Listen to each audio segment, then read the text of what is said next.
Байқадыңыздар ма?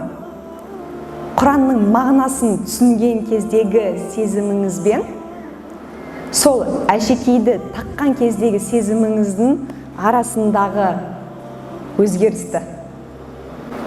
Сіз тағасыз, я болды тақтым, о қандай күшті, вау деп айтуыңыз мүмкін. Құранның бір-ақ аятының мағынасын түсінсеңіз, ондай тереңірек тіпті, оны сіз бір сәт емес, жылдар бойы есіңізге алып жүресіз, сонымен амал етуге тырысасыз. Қайсысын таңдар едіңіз деген сұрақ. Әшекей, ол әйел заты, қыз баласы болғаннан кейін, инналлах жамилун юхиббул жамал.